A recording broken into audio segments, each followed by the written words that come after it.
आकृतियों से परिचय कराएंगे। त्रिविमी दो शब्दों से मिलकर बना हुआ है। त्रि का अर्थ होता है तीन, बीमी का अर्थ है बीमारी। ऐसी आकृतियां जिसकी लंबाई, चौड़ाई और ऊंचाई हो, ऐसी आकृतियों को हम त्रिविमी आकृतियां कहते हैं। आज हम आपको त्रिविमी नियमित ठोस आकृतियों से परिचय कराएंगे। सबसे पहले हम आपको इस प्रकार की आकृति आप देख सकते हैं। इसकी प्रत्येक सतह कैसी है? आयताकार है और इसके सामने का जो क्षेत्रफल है वह क्या है? बराबर है। इसमें आप इसको अपन क्या कहते हैं? कोर कहते हैं। और जहां पर तीन कोर आपस में मिलती हैं उसको अपन क्या शीर्ष कहते हैं। और इन सतह को हम क्या कहते हैं?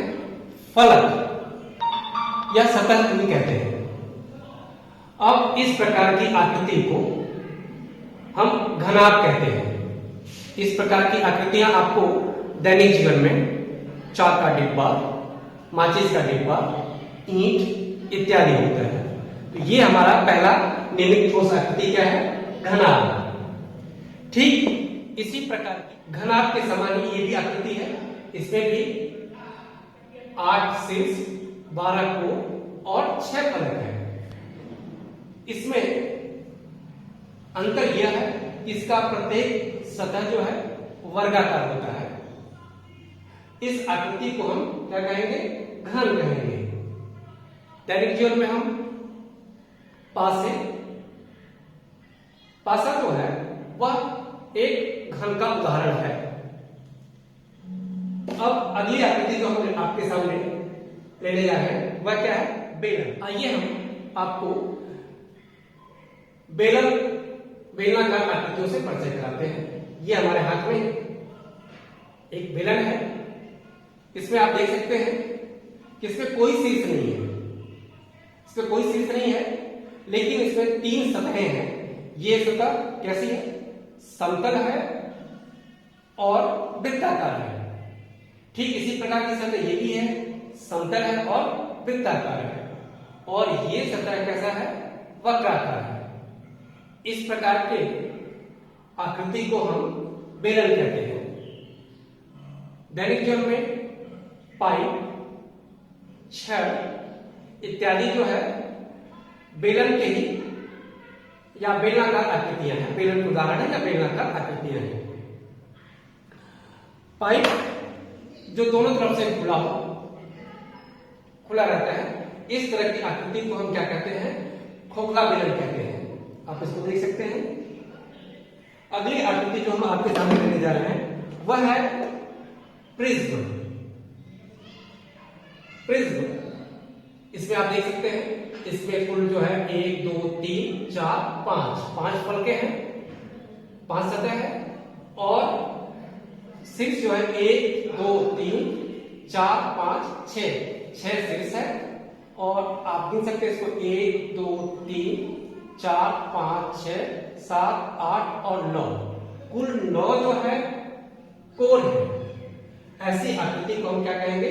प्रिज्म। और नियमित ठोस आकृति हम ले रहे हैं, यह है शंकु। इस प्रकार की आकृति को हम शंक्वाकार आकृति कहते हैं। आप दैनिक जीवन में राजमिस्त्री जो है अपने कार्य के लिए इस प्रकार की आकृति का उपयोग करते हैं। या आप खोमचे वाले, जब आप खोमचे मुर्रा या कुछ ऐसी चीजें खाते हैं, इसी प्रकार की आकृति में वो आपको देते हैं, वह शंक्वाकार आकृति कहलाती है। इसमें आप देख सकते हैं कि इसमें एक ये सतह है जो वृत्ताकार और कैसा है? समतल है। और एक दूसरा सतह है ये जो वक्राकार है। और इसमें शंकु में आप देखेंगे कि केवल एक ही शीर्ष होता है। तो इस प्रकार आप जो है एक नियमित और नियमित ठोस आकृति शंकु से परिचित हुए। ठीक इसके बाद हम आपको अगली आकृति दिखा रहे हैं। यह कैसी है? यह एक गेंद है और गोलाकार है। इस प्रकार की आकृतियों से आप पहले से परिचित हैं। आप इसमें देख सकते हैं कि केवल इसमें एक ही सतह है। और सतह कैसा है इसका? समतल है क्या? नहीं, इसका सतह समतल नहीं है, बल्कि कैसा है? वक्राकार है। और इसमें कोई शीर्ष नहीं होता है। गेंद जो है वह क्या है? ये खोखले गोले का उदाहरण है।